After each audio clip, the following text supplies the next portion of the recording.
Good evening, everybody. This is Omar Serrato with the Tilted Lawyer podcast. Shortly after the Los Angeles Dodgers have clinched their eighth world championship in franchise history by defeating the New York Yankees in 5 games, unceremoniously coming back from a 5-run deficit and securing the victory 7-6. Walker Buehler securing his first ever career save to get the win. I am a little bit lubricated, a little bit faded, and I'm going live. Dominic told me not to go live. I'm going live anyway because I'm going to break down for this year's Halloween special my personal top 5 horror movies of all time. At some point, Dominic is going to come and join us.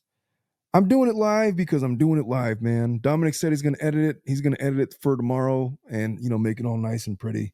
But I'm feeling pretty good, man. It's a good night, and I'm happy. I'm wearing my Dodgers jersey. What's up, Miguel? Oh, I'm going to tell him about The Exorcist. He better believe I'm telling him about The Exorcist. Tell your wife about The Exorcist. How about that? You tell her about The Exorcist and what we do in the Serrato household to little boys who dare talk about how brave they are on a Halloween night in the ghettos of Baldwin Park as we go and how old I was when I watched that movie? I was 12 years old. What's up, Lexi Texi? Let's go Dodgers. Let's go Dodgers. I got to get my rally towel out here. I left my rally towel in the car, but you know what? I ain't getting up. I'm feeling good, man. I'm here to talk about some scary movies. And it's the first time since 1988 that the Dodgers have won a full 162 game season world championship. It's the first of my lifetime that I've been old enough to appreciate and remember. I'm feeling good, man. Anything could happen tonight. Anything could happen tonight. I should make right now a members only stream because I literally have nothing. I'm out here winging it right now. I'm supposed to be talking about scary movies, and Dominic is supposed to be with me on the live stream. He did tell me that he was going to he told me to record this. Like, don't go live. He said, make a recording. I'll edit it later. We'll drop the episode tomorrow. I said, no, fuck that. We're going live. The Dodgers won the World Series. I'm feeling good, man. I'm feeling strong. And I got some scary movies I want to talk about. One of them is definitely going to be The Exorcist. You're going to see where I put that in my rankings. What's up, Miss Gamer Doll? He's told me some stories. All right. Oh, I know you know all about the stories. I'm sure you know all about the stories. What's up, Kath?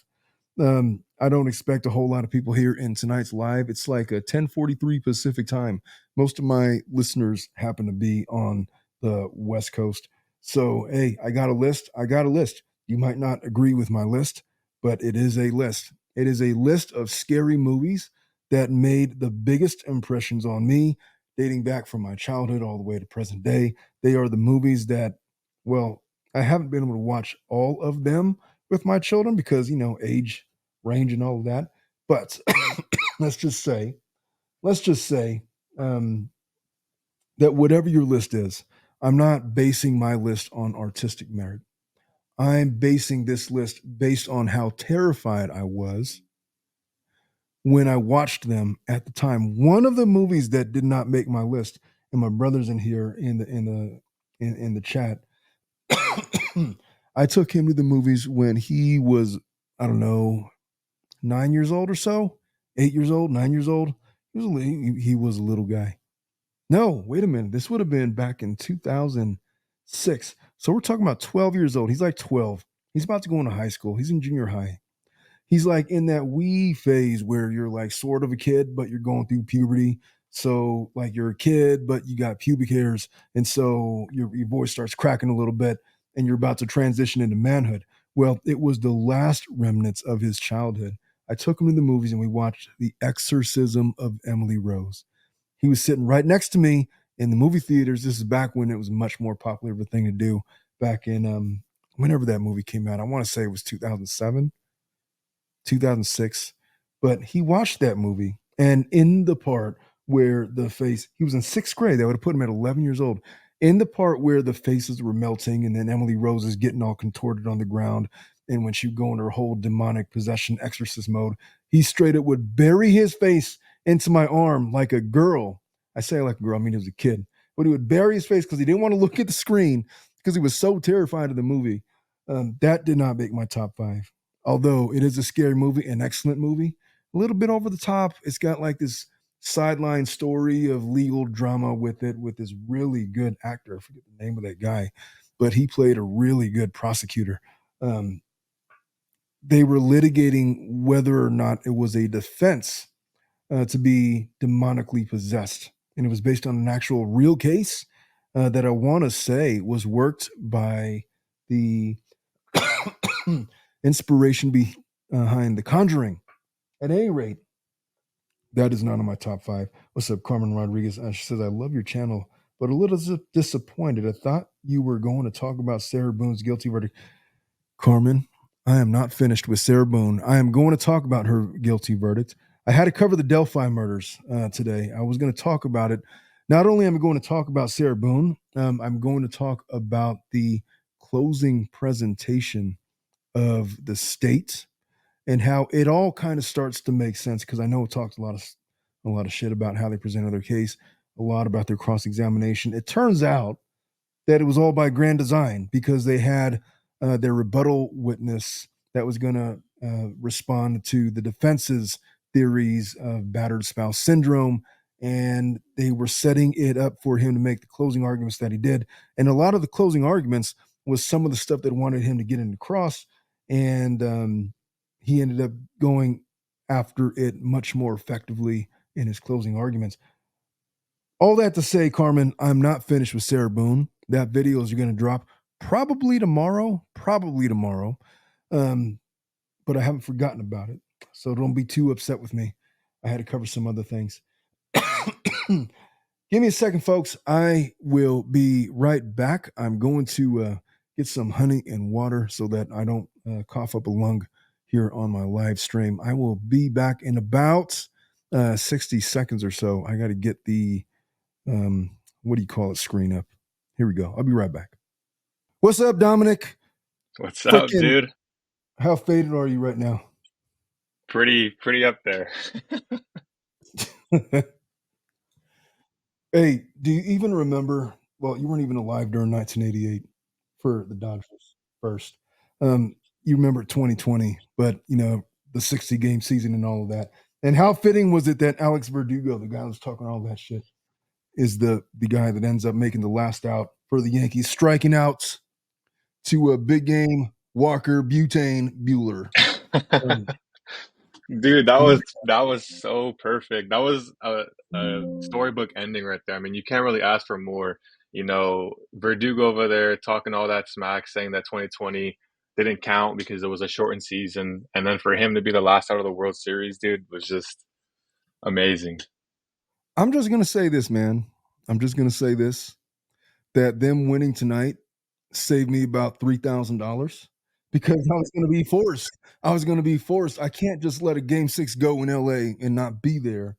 All I'm saying is them winning tonight saved me like $3,000 because I was gonna go to the game. I wasn't gonna miss out on that. And now I don't have to go. And I'm $3,000 richer. So how about that?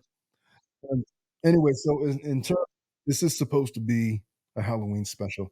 You told me to make this a recording. Don't even do it live. I was like, no, fuck that. I'm doing it live. The Dodgers won the World Series. Whatever happens is whatever happens. I want this moment documented because this hasn't happened for like 41 years or however long it's been. Hey, man, you could edit it tomorrow, however you want to edit it. I'm just saying right now, we're capturing the raw moments. I'm wearing my Dodger jersey that I've had for like 20 years. I played games in this, man. I've actually I played ball in this jersey. Oh, so that's not even like a No, this was legit a one. That's just game like a jersey. travel ball one. It was a travel ball jersey, yes, sir. I played in Arizona. I'm at the Dodgers spring training facility for many years in this jersey. A lot of blood, sweat, and tears. Back when I had my 85 mile an hour fastball, I was throwing gas. All right. So, we're here to talk about scary movies. What is your definition of a great scary movie, Dominic? Mine would have to be, I think the perfect summed up scary movie franchise, I would say, would be like The Conjuring. I love that series. See, They do it right. the fact that you said franchise tells me that you got your definition all wrong. See, now look, there's franchises, but usually the franchise is cool. It's a good money-making mechanism in Hollywood and all of that. I'm just saying, typically, franchises are built on the strength of a one singular great initial entry into the Hollywood stratosphere, such as The Exorcist, such as The Blair Witch Project, such as Saw, the first Saw movie, such as The Conjuring, I guess, is a good one. So, look, a good scary movie has to be non formulaic, it has to add something to the horror movie stratosphere. In other words, The Exorcist, I can't, you're gonna hear me say that a lot because it was groundbreaking insofar as it was something that nobody had ever seen at the time. The people that had witnessed it in the movie theaters were so freaked out that they were passing out, having heart attacks, having medical breakdowns, having religious crises there in the movie studios. It drove people to Catholicism in ways that you couldn't imagine because they were afraid of demonic possession. It affected the culture in a way that was profound and lasting, and that we're talking about it 60 years later. That's an example of a culture changing moment. Saw is a more modern example of it. I wouldn't put that in like my top five, but it certainly had an impact on modern culture, paranormal activity. I wouldn't go so far as to say that that was an original because it was kind of not ripping off, but using the same formula as the Blair Witch Project that came out in 1999, 8 years prior to it. They just perfected that model and used it to spawn like eight other movies. So I'm going to start with this, and you could agree or disagree. And I'm going to venture to guess that you might not have even seen some of these movies, man. Um, For the most part, the ones that you've named, I have. So, well, I'm going to guess you've never seen Rosemary's Baby. Okay, which is fitting because that was in the 1960s. That wasn't even just before your time. That was before my time. So, the Blair Witch Project came out in 1999 with three no-name actors and a minuscule production budget. It was like this indie film that was submitted into movie festivals and it won all these awards. And it became famous. And back when it came out in 1999, I don't know what you remember about the 90s, but the internet was not a thing. It was sort of a thing, but it was not like what it is today. Like you couldn't just jump on the internet and get reliable information and have the answers to all of your questions at your fingertips, like in your cell phone or whatever. So when the way that it was marketed was as this found footage film where people were going to do a documentary about witches, and there were these three college students or whatever they were. One of them was a college student. I think the other two were just kind of like I don't even know if that was even established in the movie, but they were just going out in the forest and they were going into these woods that were said to be haunted by the Blair Witch. And they go and, it creates this whole scenario that as you were watching the film and as they get deeper and deeper into the woods, you're never ever certain, especially back in 1999, if this was actually a real documentary or not. It was done in such a way, like they filmed it like it was a legit documentary. So as they're freaking out, as they get lost in the woods, as they're like walking around in circles all day and they're getting pissed off, and then the guy freaks out and loses his mind and just throws the map away because they keep walking in circles, and the guy is killed because the witches are coming to get them, and then you see like his teeth and his jaw and his tongue like sitting there on a rock. All of that shit back in 1999, you were just not certain that this was like for theatric effect or if it was like legitimately happening. Did I just watch a snuff film? What is this shit? They had all of these. Now, so that was the setting. You hear my dogs in the background. That was the setting. That was the backdrop of the movie. In '99, I was like 19 years old. I was like I went out like I took some girl out to the movies and we were watching it together. And I was sitting there like terrified. What the fuck is the Blair? Is this like a real thing? Is this a real thing? Is this a true story? I'm like asking people, and nobody knew. Nobody knew. It was the appeal of it and the way that it set off. internet memes even back then, like all the late night talk shows, that one shot of that lady as she was sleeping in her sleeping bag in the tent. I'm so scared right now. And like the video cameras like right up into her nostrils, and you could see her entire, brain basically. It was just this fascinating foray into horror that I don't know if it's been replicated ever since. I will say that Paranormal Activity sort of, I mean, did a really good job of piggybacking off of that. There was another movie that got me just like that too, the Fourth Kind or something like that. It was this alien movie, and it was another one of these. Oh, here's this documentary that we're doing based on the ancient Sumerian texts, and these aliens are coming in and they're abducting everybody. And here's this real footage of this psychologist having these hypnotherapist sessions with her patient, and he's levitating in air. And I'm watching that like, what the fuck is going on? This is like 2008, 2009. Is the only other movie that I could think of that had a similar effect to Paranormal Activity. And so for that reason, not because it was like the greatest theatrical story, because it was the greatest Hollywood whatever production, just because of the impact that it had on the audience at the time, the way that it innovated horror movies really for like the next 30 years, the way that it spawned a whole generation of new horror movie producers and techniques.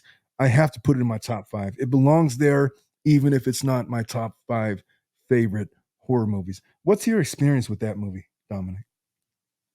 Dude, that movie, seeing that one for the first time as well. I remember watching it with my friends. We put like what do you call them, like blankets over our curtains and Yeah. stuff so it could pitch black it out. And I remember just freaking out the entire time. But at that time, everybody already knew that it wasn't like a real thing, so it wasn't as freaky as it was for you guys, back then. But it was still pretty scary and horrifying watch for sure. How old were you when you saw that movie? I want to say 10, 11, maybe. So you were just a baby yourself. Yeah. How familiar were you of the internet at that age? Pretty familiar. I growing up on it, so I used to watch a lot of YouTube videos and post a lot of YouTube videos myself. So So then pretty you could have familiar. like fact checked it in real time. See, back then, and I Yeah, know as yeah, a 19-year-old college student, I had no ability to do that. There was no reliable information. So I didn't find out that it was like actually actors yeah, until they showed up like on the Late Show or whatever with yeah, Jay Leno or whoever it was. So that yeah. is number five in my list of five. Number four, I'm going to take this one all the way back to 1968. Let me just paint the picture for you. If you've never seen Rosemary's Baby, look, there was starting in the 60s, I don't know what it was about the 1960s and 70s, but there was this whole fascination with religious extremes, demonic possession, religious iconography. And one of the movies that capitalized on whatever was going on at that time period was called Rosemary's Baby. It came out in 1968. Um, it starred Mia Farrow. She was the lady, and the plot line is basically there's a young couple. They move into New York City into an apartment building that has this dark past. They didn't realize that their neighbors were like possessed by the devil or part of the satanic cult. But she had become picked, earmarked by Satan himself, that he was going to deliver his son, effectively the Antichrist. And the mechanism by which he was going to accomplish that was through Rosemary, Mia Farrow. She has this dream. She's having sex with Satan, and she wakes up pregnant, and it creates this whole scenario. So they move in to this apartment building in Central Park, in New York, with this history. Again, the neighbors um, or have like these weird parties, like very eccentric old folks. They would have these dinner parties, and it would just make you really uncomfortable. The entire time that you watch that movie, there's just something off. And you gotta look, you have to account for movies were made a little bit differently in the 60s and 70s. It starts off really, really slow. Like you're going to be bored out of your mind. And then there's going to be some things that happen. You're like, what in the F? What in the F is actually going on here? And there's gonna be some things that throw you off, and then you're gonna come across the Satan sex scene, and then it's gonna start going. And then by the time you get to the end of the movie, where she has her baby and then all the neighbors are converging against her and she has like this demonic thing. One of the most brilliant cinematic plots or mechanisms that they use to advance that storyline is you never actually get to see the baby.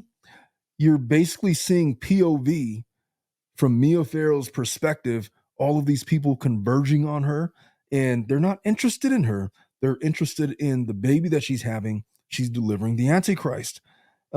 For the fact that it kicked off, it's probably the most popular movie that kicked off this entire religious extremist era of cinema. I had to put it in my top four. I know you've never watched it, so I'm not going to ask you questions about it.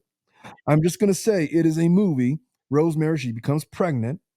She begins to suspect that her neighbors are members of a satanic cult. And of course, like, oh, would you stop it? You're being crazy. Of course, like they're gaslighting her the entire time. Coming to find out, well, son of a bitch, they really are a satanic cult. And it's this strange, thrilling plot line that kicked off. That's probably the father of The Exorcist, of The Omen, and similar movies that led up to where we ended up in the 90s with what's that movie? I forget. I forget. Anyway, that's my number four. That is my number four.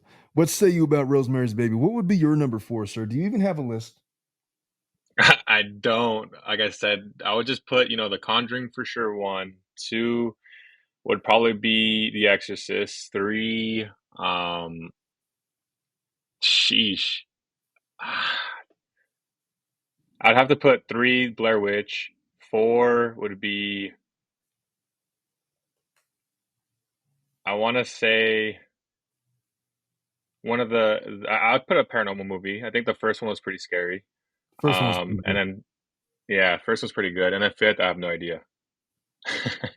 Have you ever watched you know about the Warrens, right? Lorraine Warren, Ed Warren. Yeah, Do yeah. you ever are you even do you know there was this radio show that would come on back in the 90s, early 2000s, Coast to Coast AM with Art Bell. Do you remember that guy? AM radio DJ. He would be on KFI. He was syndicated in like a bunch of different countries and whatnot. Went to the Philippines for a while. But he had this radio show, and one of the his frequent guests was straight up the Lorraine Warren before she passed away. And she would talk about all of this stuff, like all of the demonic possession. She talked about the Amityville horror. She would tell the stories about what actually happened during The Conjuring. Are you even aware that those interviews exist? Yeah, I mean, yeah, for sure. They have them up. I think at the end of the movies too. For some of the credits, they have the original footage and the interviews up. so she would go and do like these long form interviews with this guy named Art Bell. They have to be on YouTube somewhere. You know what? I'm just gonna do a cursory search of Lorraine Warren. I remember in the 90s, I would listen to her interviews with Art Bell, Lorraine Warren, and she would talk about all these ghost demonic possession stories and like the what she really experienced. I I gotta tell you, man, like 80% of me was convinced she was full of shit. Like she was making a career off of like telling these stories and people were believing her and um they don't have anything like right away. I mean, there's a bunch of interviews with her, but ah, yeah, there's a bunch of stuff on her. That's not all that well. Let me move on with my list. How about that? Okay, number three. This movie was made in 1982. And what do you know about movies that were made in 1982, sir? Absolutely nothing. Nothing at all. Okay, so there's this movie. It was called The Poltergeist. Oh, okay. Have you seen that movie? I have. Yes, I have. So 1982, if you watch it now, it's super corny with like the graphics and all of that kind of stuff. But I'll tell you what, I try to get my children to watch it. They could not make it past, like, the first, like, poltergeist moment where, like, the children are getting sucked in the wall and, like, into this hole or whatever, and the tree was attacking the little boy and all this. Like, "Turn it off, dad. We wanna watch something else." Look, that's not the scariest movie. It's not the scariest movie. It's got a simple plot line. There was a house that was constructed over an Indian burial ground, and the spirits of the deceased Indian folks are really pissed off, and this family is occupying the home. And I guess the way that they're getting their attention is by trying to steal the little girl, Heather O'Rourke, who was at the time, I think she was like 7 years old. That movie, they talk about the production of it being like it was so cursed, like all of these weird things were happening and all these weird times. It was one of these movies that had like a real culture around it, like all of these stories, like oh, it like this movie is totally haunted. Like in the production, all these people died, and like the skeletons that were in the swimming pool, they're actually real skeletons. And Heather O'Rourke, she died like 5 years later, and there's like this whole poster in the Super Bowl. Give me 1 second, sir. Another one that I wanted to mention too, that I just remembered was The Ring, the original Ring.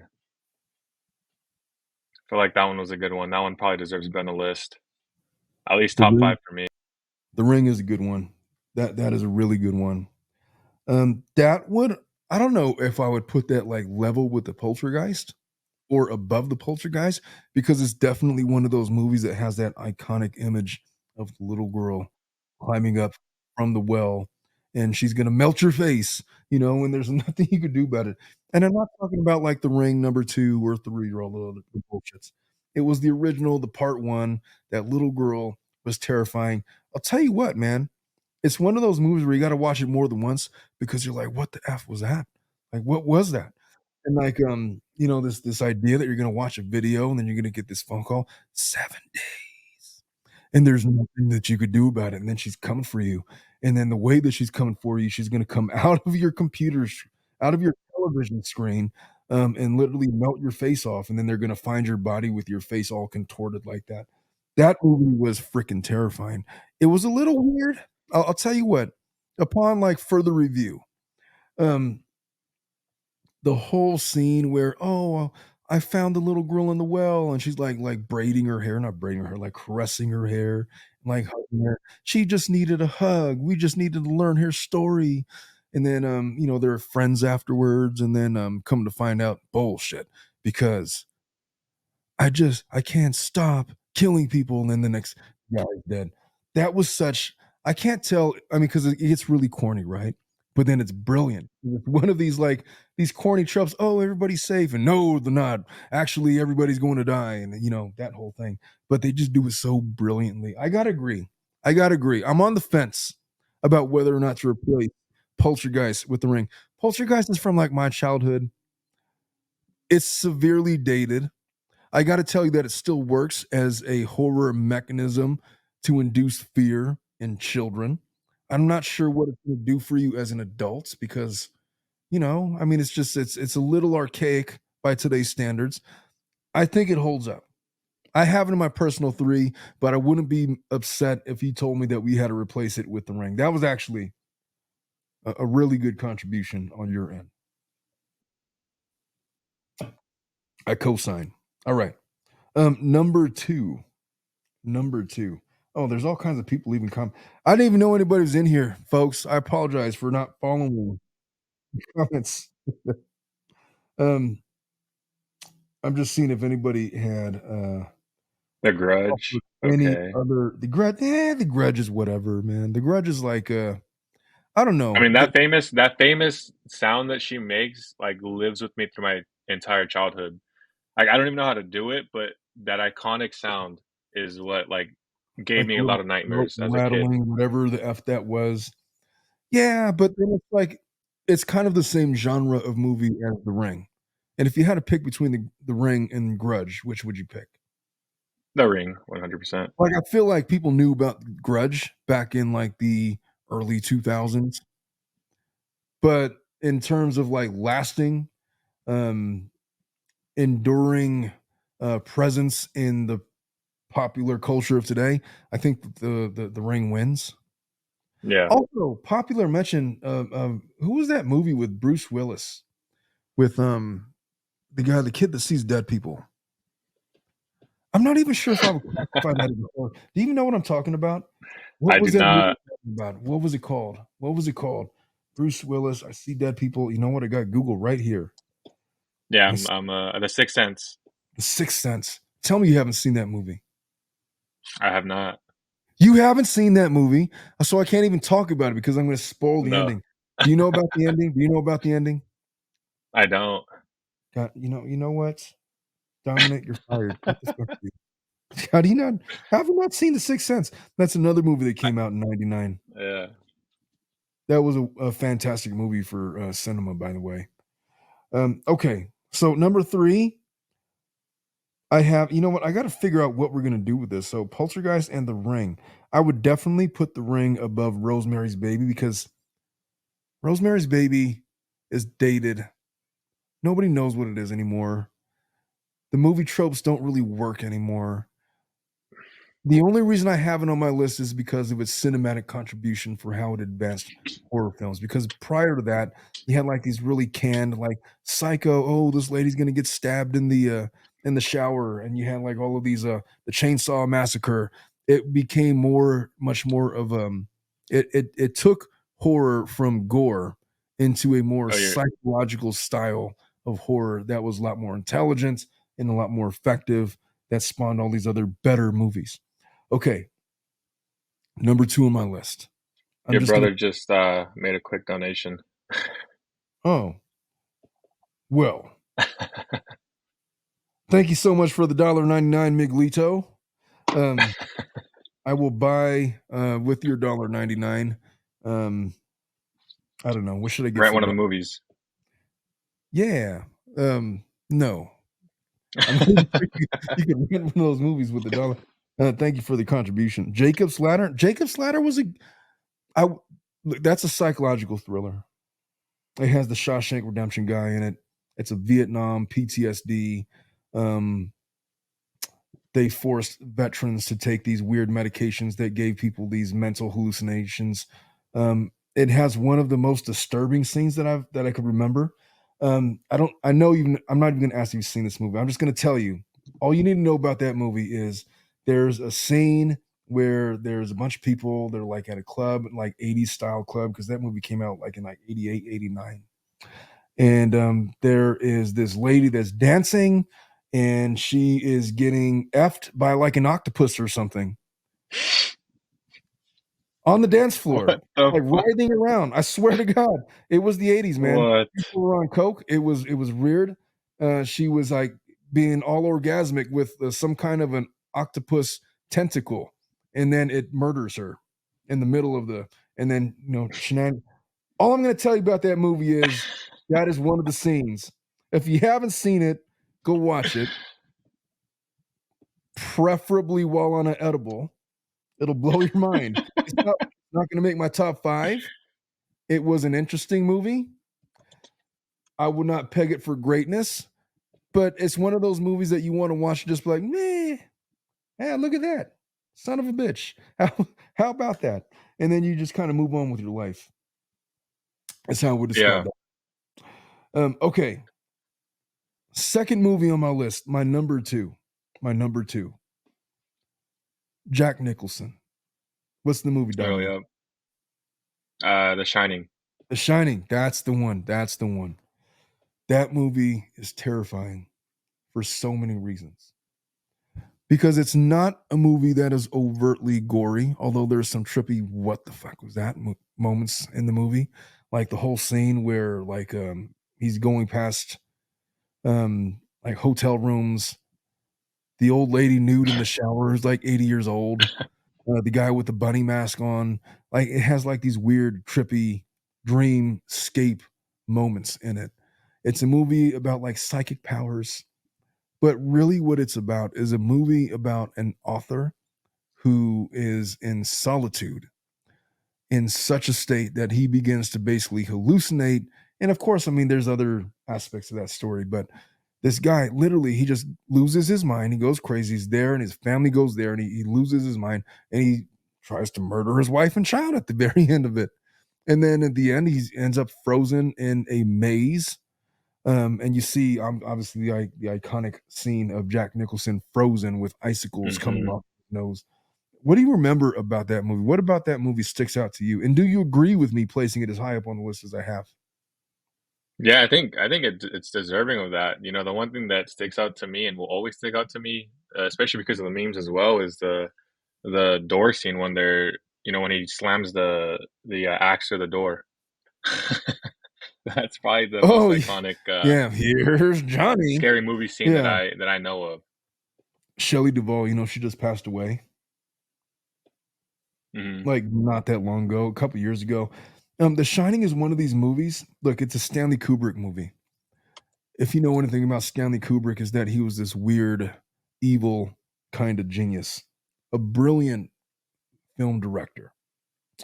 Um, the fact that it was a psychological horror film means that it could have only been directed by a couple of different people. One of them was Stanley Kubrick, and he did an amazing job with it. This was a book based on Stephen King. Stephen King very famously was not happy with the way that the movie was produced. Him and Kubrick were at odds for a long time. There were so many. I mean, you had Jack Nicholson, you had Danny Lloyd, Shelley Duvall, Scatman Crothers. Remember that guy? Of course, you don't remember that guy. It No. came out in 1980. Um, it wasn't originally praised as being like this big success. It was like it got horrible reviews at first. Time over time, it became more famous. It's like, what the fuck is that movie?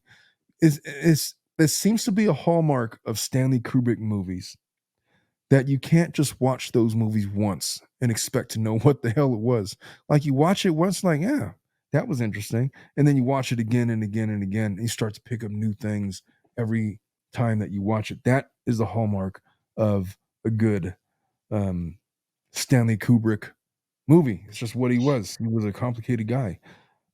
It this is the plot. Jack Torrance takes a winter caretaker position at the remote Overlook Hotel in the Colorado Rocky Mountains, which closes every winter season. And so he was going to take advantage of the winter season to go write a book. After his arrival, manager Stuart Ullman advises Jack that a previous caretaker, Charles Grady, killed his wife, two young daughters, and himself in the hotel a decade prior. How many times do you visit places and you say, "Oh, this place is haunted," this and that? By the way, are you a haunted house kind of guy? Like, do you believe in ghosts? Yeah, I do. Oh yeah. Do you have any experience with ghosts? I mean, growing up, I do. I have a lot, but when you're a kid, your mind makes up all this stuff, and as you get older, you kind of brush it off and don't think about it as much. But growing as an adult, no, I don't have anything. I don't know if there's any truth to that or not. That children are more susceptible to picking up the fourth dimensional vibes of the universe that allow them access to I don't know, talk to ghosts, but it seems that most people that have ghost-like experience them as children. Is that because Hmm. children have greater imaginations and are more prone to embellishing, or is it because they genuinely have like this third eye to the fourth dimension that diminishes with age?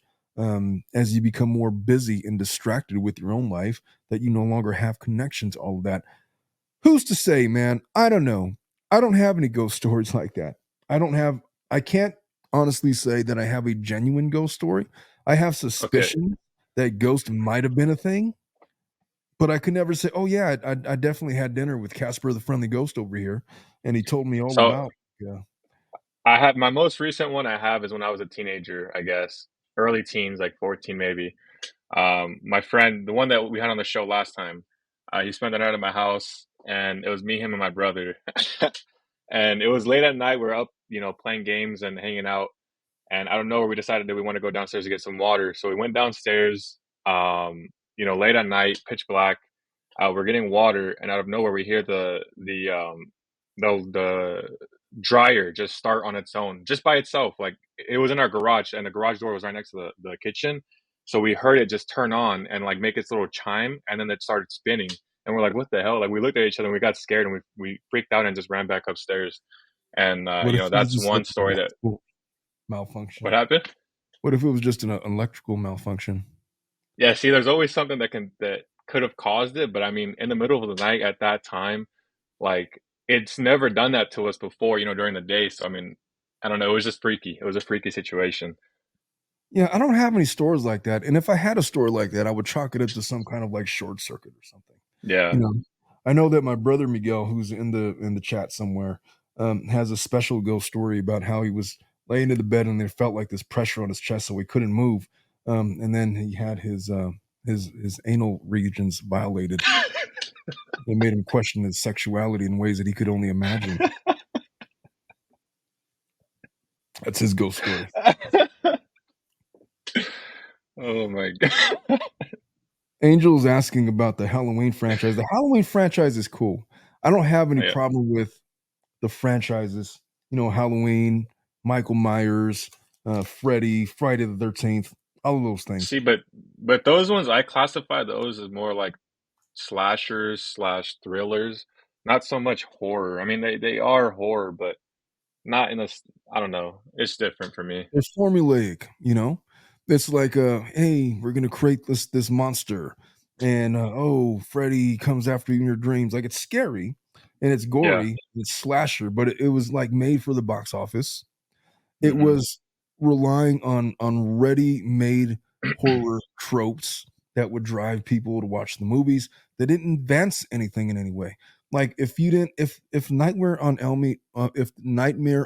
Elm Street didn't exist, Halloween would do just fine. Um, Yeah. or Friday the 13th would do just fine. They're like kind of like the same genre. Just hey, we're gonna create this iconic indestructible monster, and he's going to kill a bunch of folks, preferably teenagers, while they're having sex for maximum salaciousness.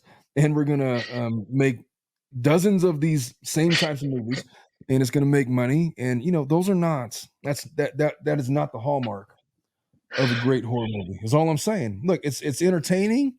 It's entertainment. Would I put it in my top 5? No, but it definitely deserves a spot to be acknowledged in the pantheon of horror movies is all I would say. Yeah. Dusk Till Dawn. Um, I wouldn't say that Dusk Till Dawn is a bad movie. It's just a formulaic movie. It's like a zombie movie, sort of, like Night of the Living Dead. The Omen is an excellent one. The Omen, I almost want to replace Rosemary's Baby with The Omen because, oh All man, right, your camera cut out. well, my camera might just have to be off. I think it's a battery issue. Well, I don't know Yeah, what it is. probably. I just know that I'm not going to be able to fix it. You know what? It is what it is, man.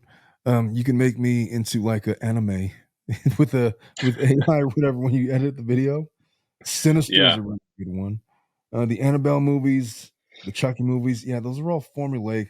You got to watch The Omen, Angel, because it's I don't know how to explain The Omen. It's like another one of these Antichrist movies. I don't want to spoil the ending for you, but it's just like another one of these highly religious iconography, overt Catholic extremism, demonic possession, weird stuff happening. It has that one famous scene, Damien, it's all for you, as the nanny jumps off of the roof and like hangs herself in front of all the children during like a 7-year-old's birthday party. It's iconic for that reason. It is extremely dated. Um, I would put it in the same category as Rosemary's Baby. It's probably a little more memorable just because it is a little more recent.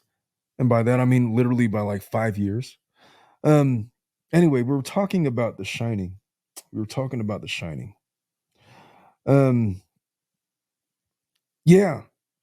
What would you, how would you, what would you classify The Shining as a horror movie? What category would you put it in? Is it like psychological thriller? Yeah. Is it like, I mean, but what is the main mechanism for horror? We know it's a psychological thriller, but they're relying on because I've never been clear. Is this guy like psychic or is it being possessed? How would you define it? Because it's one thing to say I, like you're psychic, right? You're psychic, but you're hearing demonic voices. But then there's some hmm that would say that doesn't make you psychic. That just means you're being possessed by demons. And what's the Yeah. difference?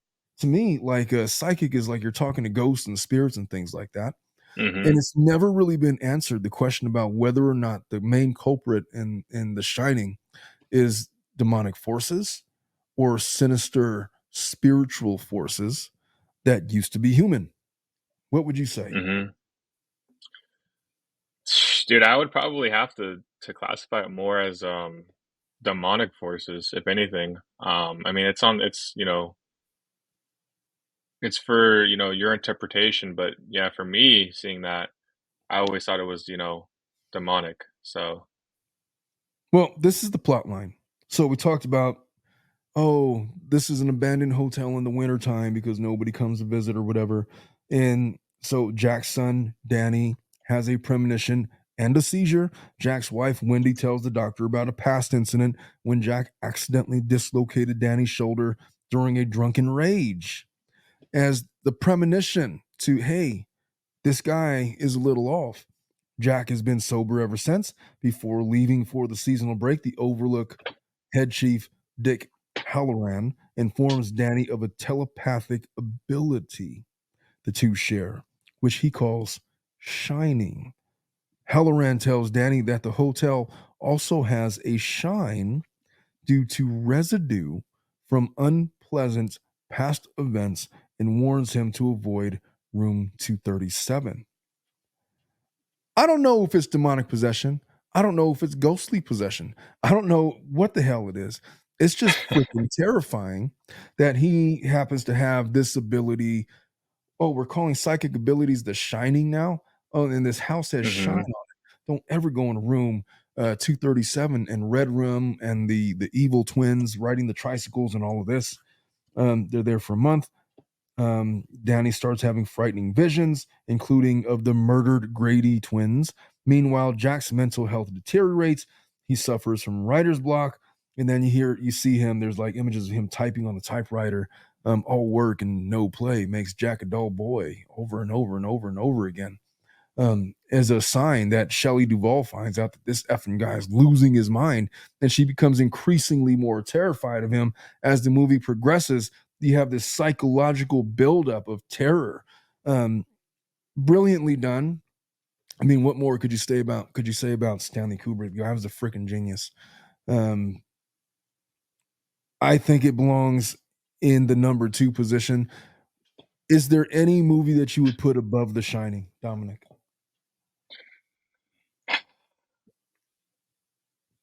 Yeah, like I said, I'm gonna hold it down and I'm gonna say, the original Conjuring to me, or even, one of the last ones was scary. To me, just knowing, you know, the demonic forces, like, especially when they throw in the clips of, like the real stuff that, supposedly happened, or the real voicemails and stuff like that, it just really freaks me out. I remember watching not the most recent one, but I wanna say it was back in 2021, maybe 2022, whatever one came out that year.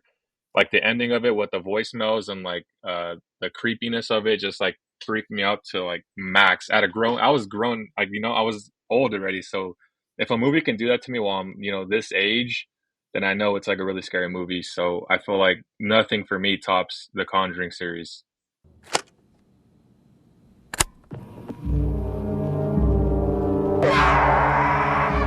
David, I'm In the name of Jesus, Jesus repels you. Leave this child alone. It's on your forehead. Yes, Never, you are not strong, you're weak. You're weak. Ryan. Jesus loves this boy. This is Get up, child. wake him out of it. Strap him up. Do something. He won't get out of it right now, Ma. He told me there ain't gonna do nothing now. What do you think? The So Conjuring I would have to series. put the Conjuring over it. Yeah, I would say that the first Conjuring movie, not so much the second and the third Conjurings, but the Conjuring is good. I'm just not sure how it's going to hold up. I guess like You got to give it a little bit of time. It's like that movie, Hereditary. You saw that one? Yeah, yeah. Hereditary is a terrifying, weird ass movie. It is straight up weird. Um, it has a lot of decapitations in it. Like a little girl eats a bird or whatever she does. Um, I'm not sure where that's going to fall into the horror movie pantheon just yet. I will say that that movie, the first Smile and the Hmm. first Conjuring, are three of the best horror movies of the past 20 years. Easily. Easily. Yeah. Easily. Yep. All right. I'm going to close with my number one scary movie of all time. Now, look, if you watch this movie now as a grown man, you're not going to agree with what I'm about to say. I'm just saying The Exorcist, for what it stood for and when it was made in 1973, back when you had this extreme religious movement and obsession with God and Satan and the devil and demonic possession. You didn't have the internet, and you had this very strange moment in culture where TV was starting to expand our ability to mass communicate with each other across the world, but you still didn't have the ability to interact one on one. You had like you could watch TV and there was radio, and then you had all these stories and whatnot. It was this golden age of cinema where you could promote an idea that had just enough truth to it that you couldn't like discredit it, but was like still like kind of wacky and wild and just crazy like demonic possession. Who's going to say that demonic possession is not a real thing? And back then, if you thought that, like you might be the one being possessed. And so I remember watching that movie and like, oh, I got to make sure that I'm like blocked. And you like say a prayer, God, please protect me from being possessed by demons. I don't want to spew split pea soup or whatever was coming out of Reagan's mouth. That movie was freaking wild. Like Yeah. you could never make a movie like that today and have it have the Hmm. same effect. You literally had an 11-year-old girl masturbating with a crucifix, saying all kinds of gross, vile, disgusting things to her mother. Like you're watching that in real time as it's happening. And as you're watching it happen, like you don't really even believe that you're seeing what you're seeing. Like I'm not hearing that. Like what am I thinking? What am I hearing right now? What is she doing? She's not doing what I think she's doing. No effing way she's doing that. But son of a bitch, it was just like this. They just went for it, like with the whole. That's another one of those movies like the Poltergeist that was um cursed. Like a bunch of people that worked on that movie either died shortly thereafter or ended up with all kinds of medical maladies.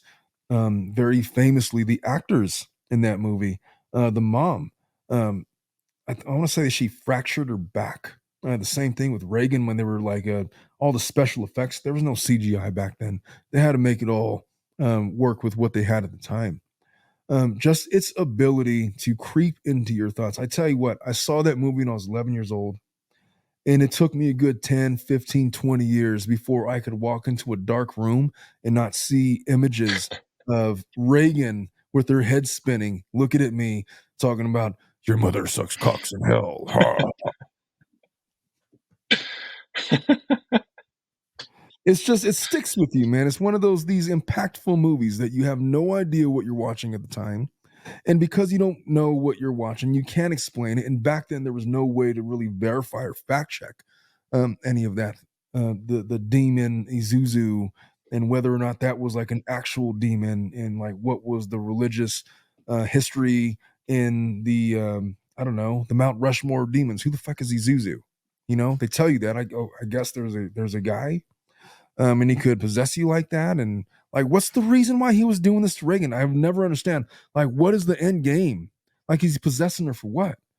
And that question has never been answered. Never. It ends famously with Father Marin dying, and then the one priest who he says, "Come into me," and then he goes out of Reagan, goes into the priest, and you see his face kind of transmorph, and he jumps out of the window, and then he dies, and then oh, it's a happy ending, and Reagan is back, and her and her mother live happily ever after. And you're left like, what the fuck was that? What was that about? Jesus, I just watched. That was it.